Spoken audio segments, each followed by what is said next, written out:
Varicose veins కి సరైన చికిత్స కోసం సంప్రదించండి ఎవిస్ హాస్పిటల్. నమస్కారం. కార్తీక పురాణం 21వ రోజు అధ్యాయంలోకి వచ్చాం. అయితే ఈ 21వ రోజు పారాయణలో ముందు రోజు జలంధరుడు దేవతల మీద యుద్ధం ప్రకటించాడు. వాళ్ళంతా కకావికలై పరిగెట్టేస్తున్నారు.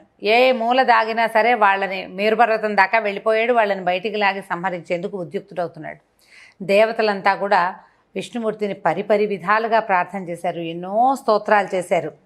నీ వల్ల మేము ఎన్నోసార్లు కాపాడబడ్డాను నాయన, ఇప్పుడు కూడా మమ్మల్ని కాపాడు, వీడు మమ్మల్ని బతకనిచ్చేలాగా లేడని ఎంతో ప్రార్థిస్తుంటే ఈ మొత్తం మాటలన్నీ చెవినబడినటువంటి చక్రపాణి ఇట్లా లేచట. గబాలన లేచి దేవతల కష్టానికి చింతిస్తూనే దానవులపై కోపం కలవాడే తన చెయ్యని వీడి గరుడ వాహనం మీద కదులుతూ, లక్ష్మి, నీ సోదరుడైన జలంధరుడికి దేవగణాలకి యుద్ధం జరుగుతోంది. దేవతలు నన్ను ఆశ్రయించారు, నేను వెళ్తున్నానని చెప్పాడు. అందుకు ఇందిరాదేవి కొంత చింతించి లక్ష్మీదేవి అంటుంది, నాథ, నేను నీకు అత్యంత ప్రియురాలనై ఉండగా నా తమ్ముని నువ్వు వధించడం ఎలా జరుగుతుంది అని ప్రశ్నించింది. నా మాటకు మాధవుడు నవ్వి, నిజమే, నాకు నీ మీద ఎందున్న ప్రేమ చేత, బ్రహ్మ నుండి అతను పొందిన వరాల చేత, శివాంశ సంజాతుడు కావటం వల్ల కూడా జలంధరుడు నేను చంపదగినవాడు కాదు అని మాత్రం చెప్పి సర్వాయుధ సమీకృతుడై గరుడ వాహనారూఢుడై అతి త్వరితంగా యుద్ధభూమిని చేరాడు. మహాబలి అయిన గరుడుని రెక్కల విసురుకు పుట్టిన గాలి వల్ల రాక్షస సేనలు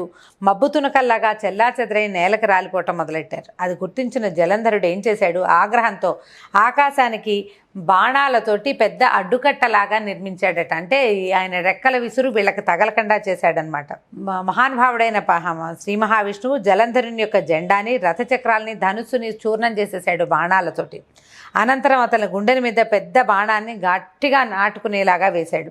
ఆ బాధామయ క్రోధంతో జలంధరుడు గదాధరుడై ముందుగా గరుడుడి తల మీద మోదేసరికి గరుత్మంతుడు భూమి మీదకి వాలాడు. తక్షణమే విష్ణువు అతని గదను తన చక్రం తన ఖడ్గంతో రెండుగా నరికేశాడట. అలిగిన అసురేంద్రుడు విపేంద్రుడి ఉదరాన్ని పిడికిటితో పొడిచాడు. అక్కడితో జలదసాయికి జలంధరుడికి బాహాబాహు యుద్ధం మొదలైంది. గరుడు మీద ఉన్నంతసేపు ఒక రకంగా ఉంది, దిగేసేసరికల్లా ఇద్దరు ఎదురు పడ్డారు కదా, చేతులతోటి ముష్టి యుద్ధం చేస్తున్నారు. బాహు యుద్ధం మొదలైంది.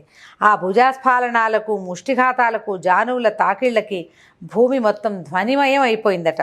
భయావహమైన ఆ మనోహర యుద్ధంలో జలంధరుని బలపరాక్రమాలకు సంతుష్టుడైన సంకర్షణుడు, నీ పరాక్రమాన్ని ముగ్ధుని చేసింది, ఏదైనా వరం కోరుకోమన్నట్ట. జలంధరుడు చేతులు జోడించి, బావా రమారమణ, నీవు నా యందు నిజంగా ప్రసన్నుడివి అయితే నా అక్కగారైన లక్ష్మీదేవితోనూ నీ సమస్త వైష్ణవగణాలతోనూ తక్షణమే వచ్చి మా ఇంట్లో కొలువై ఉండిపోమని కోరాడు. తానిచ్చిన మాట ప్రకారము గరుడవాహనుడు తక్షణమే దానవ మందిరానికి తరలి వెళ్ళిపోయాడు. ఇప్పుడు బావా అని ఎందుకన్నాడు అంటే, లక్ష్మీదేవి సముద్రం నుంచి జన్మించింది, సముద్రరాజ తనయ ఆవిడ.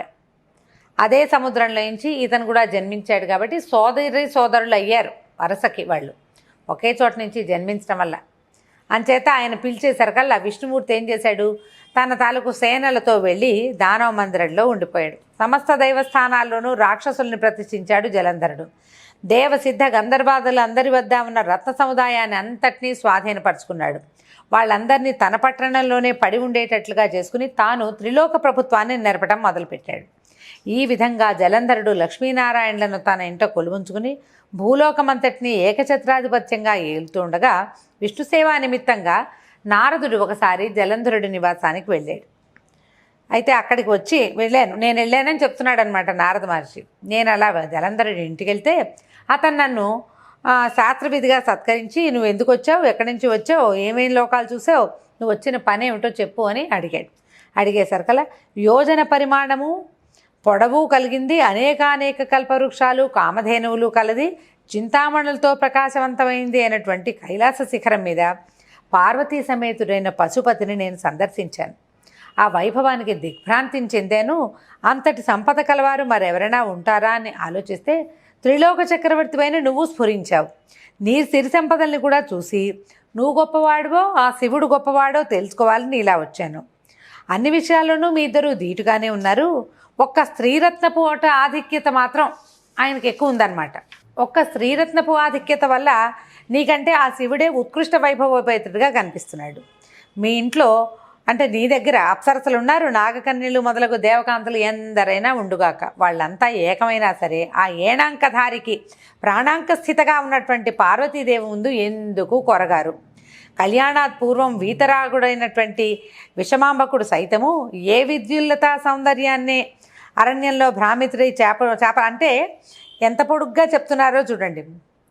ఈ ఇంతకుముందు సతీ వియోగం తర్వాత ఆయన వివాహం చేసుకోలేదు. సతీవియోగం తర్వాత చాలా కాలము ఒంటరిగా ఉన్నటువంటి పరమేశ్వరుడు ఈ పార్వతీదేవిని వివాహం చేసుకున్నాక ఆమె సౌందర్యంలో పడి ఉండిపోయి అసలు ఇంకా వేరే ధ్యాస లేకుండా కైలాసాన్ని వదిలిపెట్టకుండా ఉన్నాడు.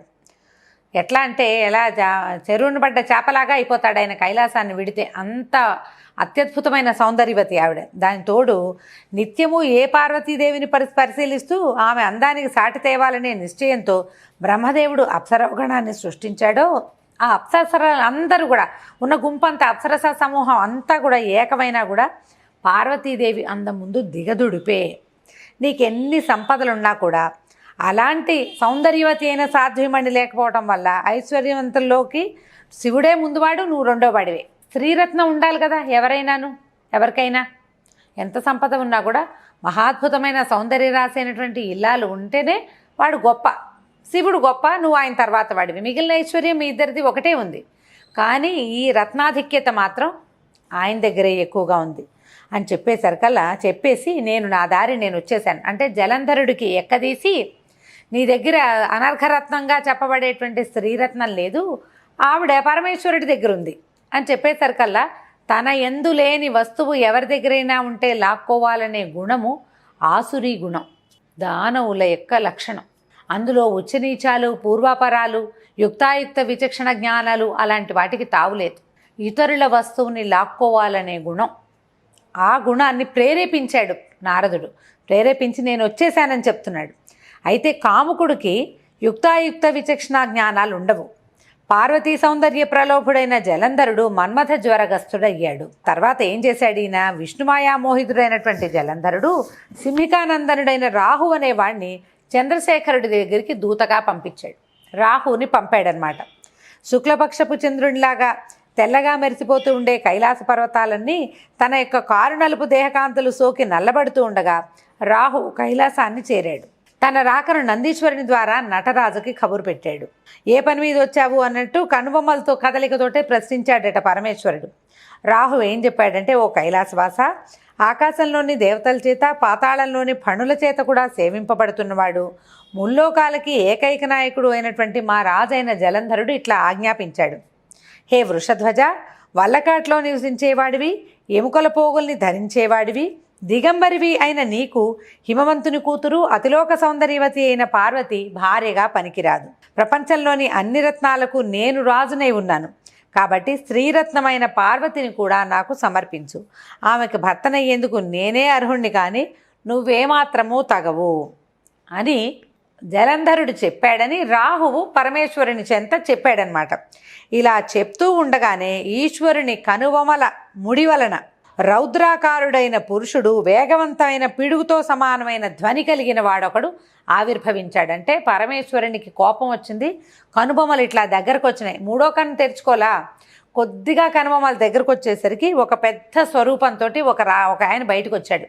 పుడుతూనే ఆ పౌరుషమూర్తి రాహు మీదకి లంఘించబోయాడు. రాహు భయపడి పారిపోబోయాడు. ఆ రౌద్రమూర్తి అనతి దూరంలోనే రాహువుని పట్టుకుని మింగేసేయబోయాడట. అయితే రాహువు దూతైన కారణంగా వధించడం తగదని రుద్రుడు వారించడంతో ఆ పౌరుషమూర్తి తన ప్రయత్నాన్ని విరమించుకున్నవాడై శివాభిముఖుడై, హే జగన్నాథ, నాకు అసలే ఆకలి దప్పిక ఎక్కువ, వీనిని తినద్దంటున్నావు కాబట్టి నాకు తగిన ఆహార పానీయాలు ఏమిటో ఆనతివ్వు అని అడిగాడు. హరుడతను చూసి, నీ మాంసాన్నే నువ్వు ఆరగించు అని చెప్పాడట. శివాజ్ఞాబద్ధుడైన ఆ మహాపురుషుడు తన శరీరంలోని శిరస్సును తప్ప తక్కిన అన్ని శరీర భాగాల మాంసాన్ని తినేశాట.